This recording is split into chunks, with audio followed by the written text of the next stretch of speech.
الموقف مشتعل، وفي ظل هذه الأحداث بيطلع الباشمهندس خالد إسرتي ومن قبله محمد علي، ومعاهم الشخص المقنع أنا المحترم أنا مش عارفة اسمه، ليدعو الناس للخروج للشارع فيما يسمى بثورة المفاصل. انتوا عارفين انتوا بتعملوا ايه؟ انتوا شايفين الوضع اللي فيه المنطقة؟ حضرتك شايفه والله الوضع حرج جدا. شايفه الوضع حرج جدا. طب ايه رايك حضرتك تقول لهم ما يبيعوش الوراق، ما يطلعوش قول لهم حضرتك الوضع حرج جدا ما تبيعوش الوراق.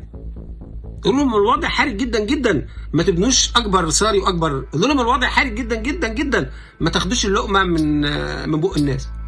قول لهم الوضع حرج جدا جدا جدا وجيشنا يعني متبعتر، ما تطردوش الصيادين من بحيره البردويل. لكن انت ما قلقكيش خالص الراجل اللي هو الطيب ده اللي هو نخنوخ، ما قلقكيش صح؟ ما قلقكيش ولا الميليشيات بتاعته ولا تاريخه ولا الراجل الطيب ده اللي اسمه العرجاني ده اللي هو كان خاطف قرطه ضباط وعساكر. دول طيبين دول.